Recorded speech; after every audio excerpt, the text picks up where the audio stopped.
हर हर महादेव।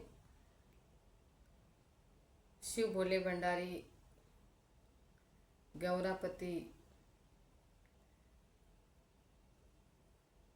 देवों के देव महादेव को बारंबार दंडोत प्रणाम करते हैं।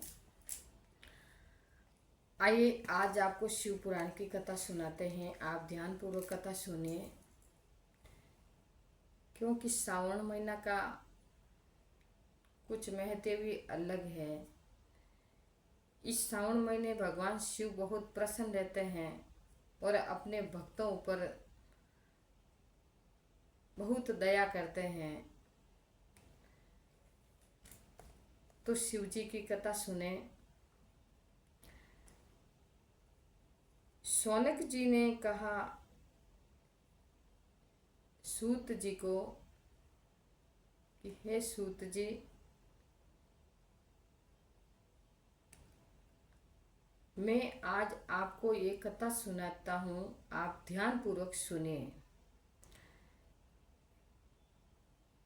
हे सूत जी, पहले की बात है, कहीं किरातों के नगर में एक ब्राह्मण रहता था,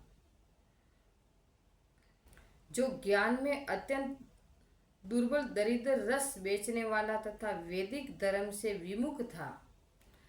वह स्नान, संध्या आदि कर्मों से भ्रष्ट हो गया था और वेश्यावृत्ति में तत्पर रहता था। उसका नाम था देवराज। वह अपने ऊपर विश्वास करने वाले लोगों को ठगा करता था। उसने ब्राह्मणों और क्षत्रियों, वैश्यों, शूद्रों तथा दूसरों को भी अनेक बहानों से मारकर उनका धन हड़प लिया करता था।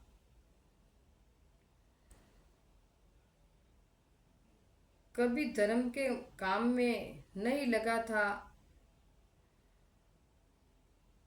परंतु उस पापी का थोड़ा सा भी धन कभी धर्म में नहीं लगा था। धन कभी धर्म के काम में नहीं लगाता था। वह वेश्यागामी तथा सब प्रकार से आचार विचार का नष्ट था। एक दिन घूमता गामता वह देवयोग से प्रतिष्ठानपुर जोशी, प्रयागराज जोशी में जा पहुंचा। वहां उसने एक शिवालय देखा, जहां बहुत से साधु महात्मा एकत्रित हुए थे। देवराज ब्राह्मण उस शिवालय में ठहर गया, किंतु वहां उस ब्राह्मण को ज्वर आ गया था। उस ज्वर से उसको बड़ी पीड़ा होने लगी। वहां एक ब्राह्मण देवता शिव पुराण की कथा सुना रहे थे।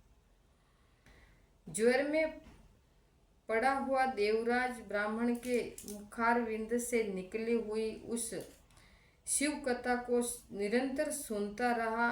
1 मास के बाद वह ज्वर से अत्यंत पीड़ित होकर चल बसा।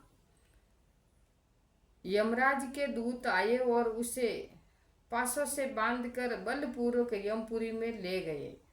इतने में ही शिवलोक से भगवान शिव के पार्षद गण आ गए।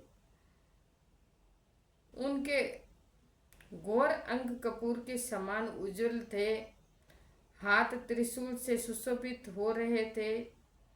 उनके संपूर्ण अंग भस्म से उदासित थे और रुद्राक्ष की मालाएं उसके शरीर की शोभा बढ़ा रही थी। वे सब के सब क्रोध पूर्वक यमपुरी में गए और यमराज के दूतों को मार पीट कर बारंबार धमकाकर उन्होंने देवराज को उनके चुंगल से छुड़ा लिया और अत्यंत अद्भुत विमान पर बिठाकर जब वे शिवदूत कैलाश जाने को उद्यत हुए, उस समय यमपुरी में बड़ा ही भारी कोलाहल मच गया। उस कोलाहल को सुनकर धर्मराज अपने भवन से बाहर आए।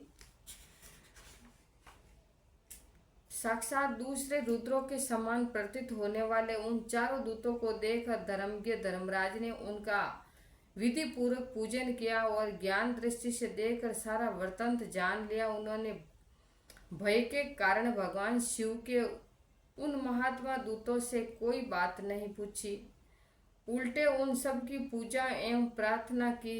तत्पश्चात वे शिवदूत कैलाश को चले गए और वहां पहुंचकर उन्होंने उस ब्राह्मण को दया सागर सांब शिव के हाथों में दे दिया। हे सूत जी, शौनक जी ने कहा, हे सूत जी, महाभाग सूत जी, आप सर्वज्ञ हैं। महामते, आपके कृपा प्रसाद से मैं बारंबार कृतार्थ हुआ हूँ। इस इतिहास को सुनकर मेरा मन अत्यंत आनंद में विनम्र हो रहा है। अंत अब आप भगवान शिव में प्रेम बढ़ाने वाली शिव संबंधी दूसरी कथा को भी कहिए। तो सूत जी बोले कि शौनक जी सुनो, मैं तुम्हारे सामने गोपनीय कथा वस्तु का भी वर्णन करूंगा, क्योंकि तुम शिव भक्तों में अग्रणीय तथा वेद वेदांतों में श्रेष्ठ हो। समुद्र के निकटवर्ती प्रदेश में एक वास्कल नामक ग्राम है, जहाँ वैदिक धर्म से विमुख महापापी द्विज निवास करते। वे सब के सब बड़े दुष्ट हैं। उनका मन दूषित विषय भोगों में ही लगा रहता है। वे न देवताओं पर विश्वास करते हो न भाग्य पर।